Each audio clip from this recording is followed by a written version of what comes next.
The other day, Joy and I were taking a buggy ride around the farm and stopped by this small group of ewes and lambs that Jackie has up by their house.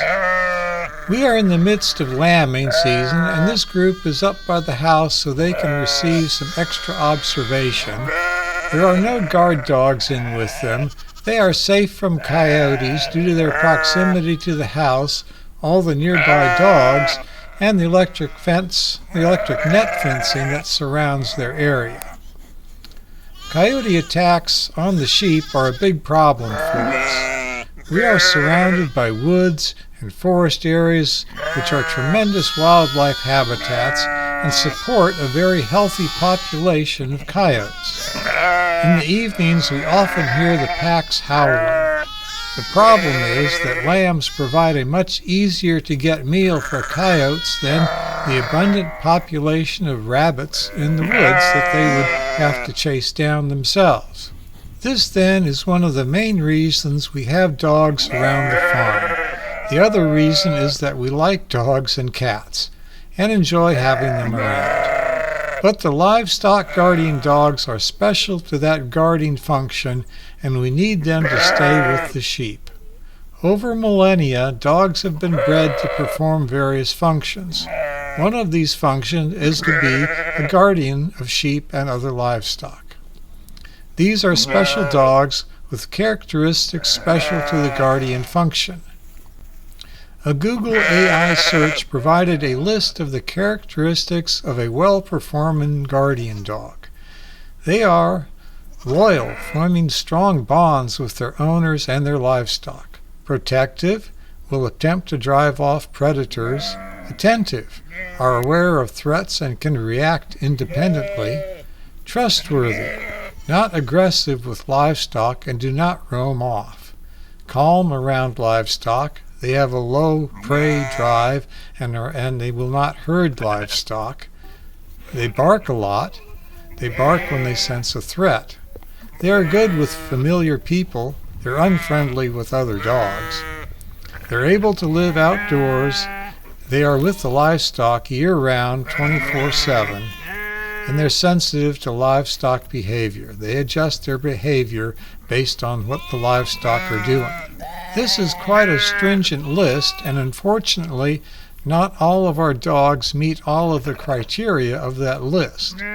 So it becomes a process of working with the dog and optimizing the various factors that influence the situation, these being the behavior of the dog, of various guardian characteristics.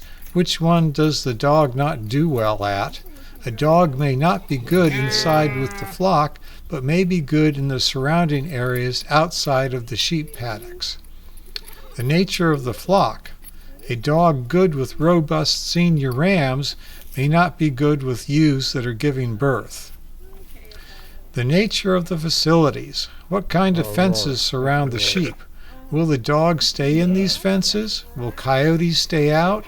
How far removed from the people's areas of house and barn are the livestock paddocks? So given all of this, we do our best to keep our sheep and dogs safe and encourage coyotes to stay in the woods and hunt rabbits. But our best is sometimes not good enough. Jackie relayed to me some recent events concerning this flock out in the oak tree field across the pond from Jeffrey and Jackie's house. Jackie recently lost 3 lambs to coyotes. The first 2 losses were probably early morning before daylight. At this time, no dogs were with this group of sheep. The dogs were patrolling around with other groups of ewes and lambs. Since then, Aurora is with the sheep at night, and one morning, Jackie found Aurora laying next to a ewe and a new lamb. The third coyote attack was in the middle of the day. Often the dogs are up all night and sleep during the day.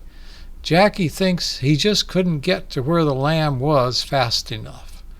Jackie was in the barn and heard the lamb scream out in a strange and scary sound.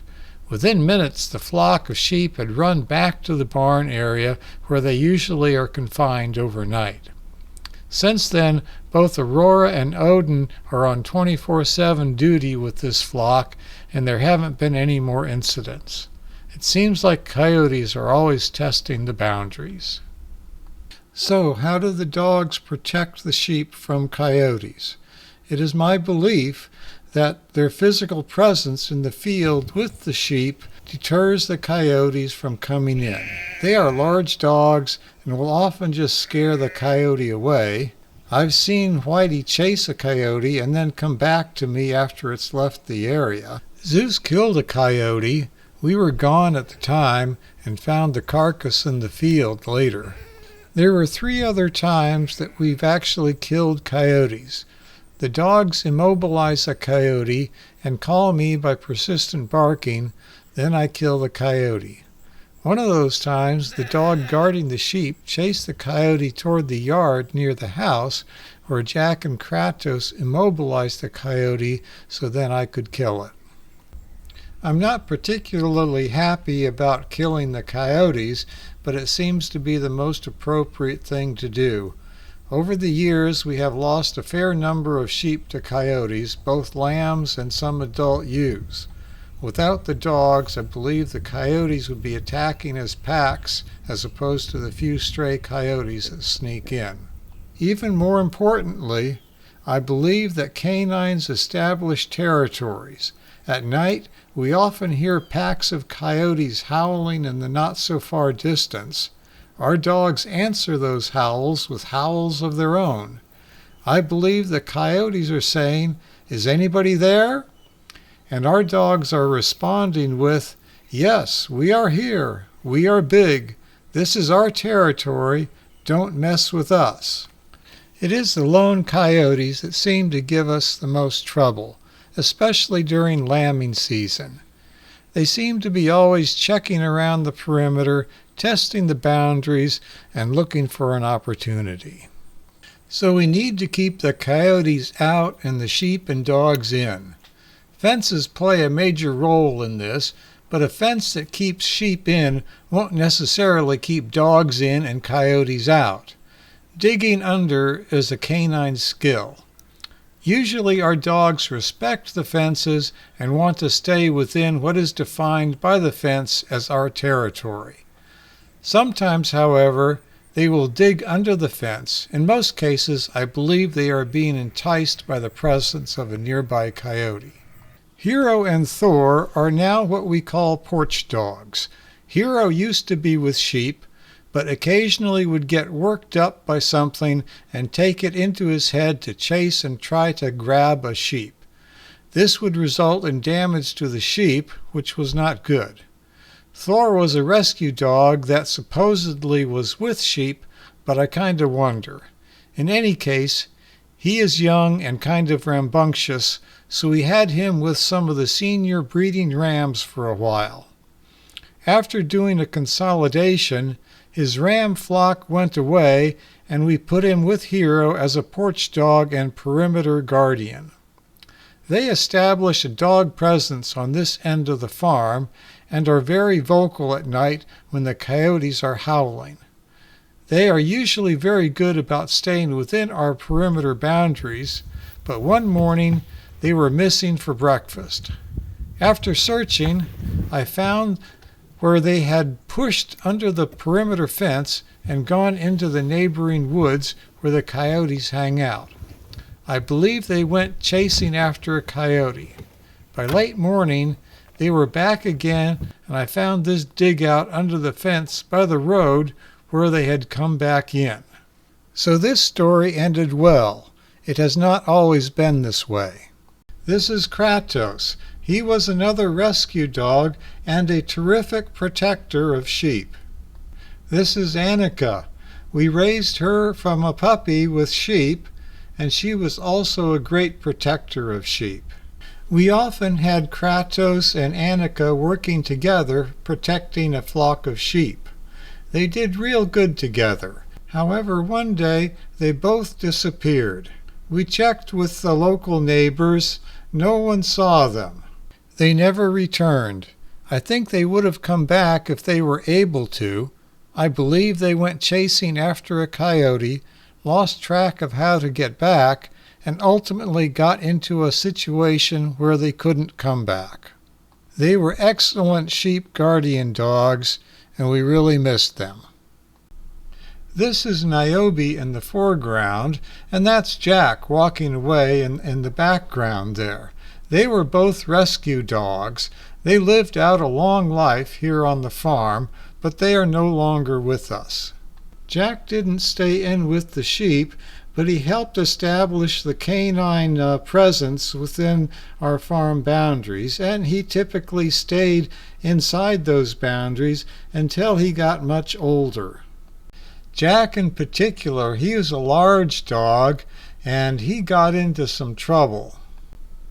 For some reason, he got it into his head that he should dig out underneath the fence and go wandering off onto the road. Well, Jack is a big dog, and I'm convinced that he stopped a car with his head. Unfortunately, he needed some repair after that experience. The veterinarian put some staples into his head, but it would have been preferable if Jack just stayed inside and didn't have to go through all of this. Jack stayed with us for a number of years after this accident, and depending upon where we had him located, he would be wearing a yoke to keep him from digging out. A yoke is that PVC triangle around the necks of Odin and Brunei. Once in a while, depending on the situation and where the dogs are located, we will put one of these triangles on the dogs to discourage them from tunneling under the fence. We love our dogs, and we want to keep them safe. So this is why you might see dogs with yokes in some of our videos.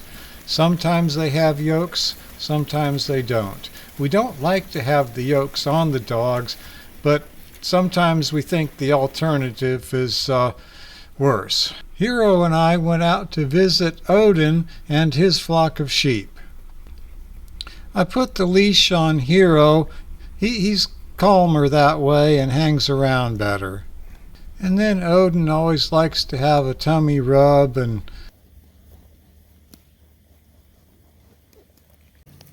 here we have Athena and Odin with the sheep. This is where they're supposed to be. Unfortunately, they sometimes get bored and go off.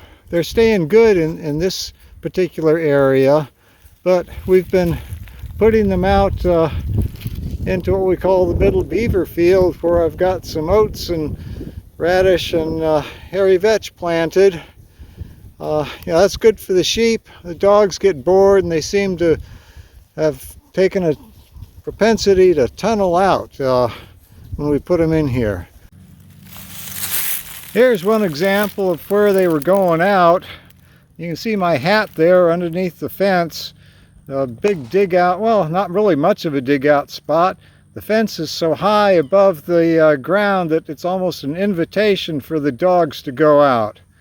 So I'm going to fill this in with some, we've got some pieces of cattle panel I'm going to cut and fit along here. The better solution, and the one that we'll get to eventually, is cleaning out this fence line and then putting in a couple strands of barbed wire. Keep one up under the fence a little bit, and the other one can follow the ground terrain. The 2 strands of barbed wire will help, but a dog that's determined to get out, he will get out. Notice that this is the tunnel area that Jack built underneath the fence. It had 2 strands of barbed wire also, but he got out. Notice also that there seems to be a lot more dug up dirt on the outside of the fence than there is on the inside. I think perhaps a coyote was coming through here also, and that was helping make the hole. Perhaps Jack was trying to follow the coyote out. So on the gator, I brought back some sections of cattle panel that I'll get those offloaded, and I'll proceed to get this project completed. I'll speed up the video so you can see this in fast action. Other solutions are running a hot wire along here, electric hot wire, but then you have to be able to maintain that electric hot wire, keep the brush down. I've tried that in several places and I just haven't been able to keep up with the brush. The other solution is to have dogs trained that don't go under the fence. There's some people that have been able to train their dogs not to go out past a single strand of hot wire. That's impressive. I haven't been able to do that on this place. But so, as an emergency temporary measure, I'm going to put in some sections of a cattle panel and see if that takes care of the problem for now. On a related fencing maintenance issue, we're finally getting around to propping up this chain link fence that got knocked down when Hurricane Katrina came through here back in August of 2005. The eye of the storm came directly right over us. At the time, we were raising emu, hence the chain link fence, and also we had a number of 12-foot by 12-foot shelters in the field. Well, the hurricane just blew the tops off those shelters and blew them into the fence, and that's why it's all knocked over like this. So Jeffrey brought out some posts. These galvanized posts, they've been rotting off down near the base, which makes them weaker there. Jeffrey's going to prop up the fence, pound in the posts, then we'll tie it off to the new posts. I'm going to have to go over and help hold the fence up so Jeffrey can pound the posts in.